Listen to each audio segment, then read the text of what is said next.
अस्सलाम वालेकुम जी व्यूवर्स, कैसे हैं आप सब? होप सो खैरियत से होंगे। तो जी व्यूवर्स, वेलकम है आपका मेरे चैनल इंग्लिश लर्निंग में। तो जी व्यूवर्स, हम कह रहे थे फॉर्म्स ऑफ वर्ब। इंग्लिश सीखने के लिए जो ज़रूरी फ़ेल की एग्ज़ाम है। फ़ेल क्या होता है जी? काम करने को हम कहते हैं जी फ़ेल, और इंग्लिश में हम इसको बोलते हैं वर्ब। वर्ब की कितनी एग्ज़ाम होती हैं? 3 होती हैं, first form of verb, second and third. तो जो बस हम जो है वो डेली बेसिस पे जो है वो 10 आपको फॉर्म ऑफ वर्ब सिखा रहे हैं, ताकि हम आप जो है वो इजीली इनको लर्न कर सकें।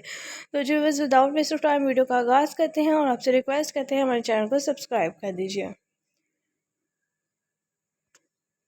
फर्स्ट वर्ड है जी हमारे पास माजरत ख्वाह।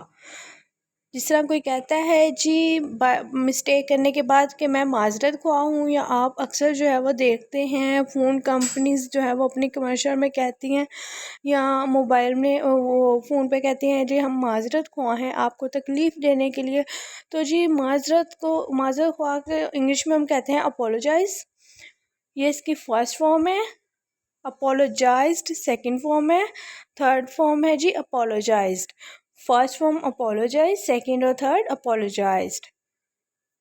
उसके बाद है जी ज़ाहिर होना। ज़ाहिर होने को हम इंग्लिश को अपीयर बोलते हैं। अपीयर यानी कि ज़ाहिर होना। इसकी सेकंड फॉर्म अपीयर्ड है और थर्ड फॉर्म अपीयर्ड है। इनमें मोस्टली जो भी तक हम कर रहे हैं सेकंड और थर्ड फॉर्म सेम ही है। तो अपीयर, अपीयर्ड, अपीयर्ड। नेक्स्ट है हमारे पास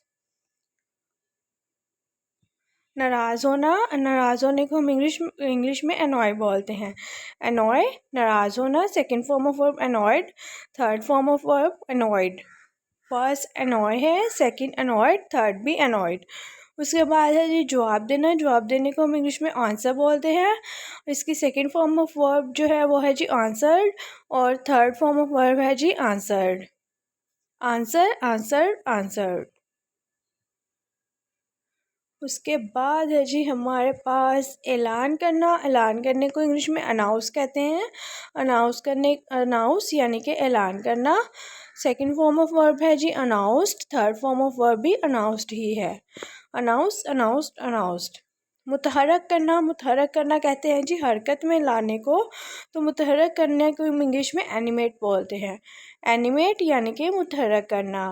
उसके बाद इसकी सेकंड फॉर्म ऑफ वर्ब है animated, third form of verb animated. Animate, animated, animated. तफरी। तफरी को हम इंग्लिश में अम्यूज़ कहते हैं। तफरी कहते हैं जी सैर सपाटे को। तो माइंड फ्रेश करने के लिए जो आप वॉक शॉक या कुछ भी इंटरटेनमेंट कहते हैं, उसको हम तफरी बोलते हैं। तो जी अम्यूज़ इसको इंग्लिश में कहते हैं, और इसकी सेकंड फॉर्म है अम्यूज़ड, और थर्ड फॉर्म भी अम्यूज़ड ही है। तज्जिया। तज्जिए को हम इंग्लिश में एनालाइज बोलते हैं, और इसकी second form of verb analysed है, और third form of verb analysed है। Analyse, analysed, analysed. उतरना। उतरने को हम इंग्लिश में अलाइट बोलते हैं। अलाइट, उतरना। Second form of verb alighted, third form of verb alighted. Alight, alighted, alighted. इजाज़त देना। इजाज़त देने को हम इंग्लिश में अलाउ बोलते हैं। अलाउ यानी कि इजाज़त देना। Second form of allowed, third form of verb भी अलाउड ही है। Allow, allowed, allowed. तो जी व्यूअर्स, ये थी आज की हमारी बहुत important 10 basic forms of verb. तो जी व्यूअर्स, होप सो आप लर्न कर रहे होंगे साथ साथ, और हमारे चैनल को सब्सक्राइब और वीडियो को लाइक कमेंट शेयर ज़रूर कीजिएगा, और अपना बहुत सा ख्याल रखिएगा, और हमें भी दुआ में याद रखिएगा। अल्लाह हाफ़िज़ व्यूअर्स, टेक केयर।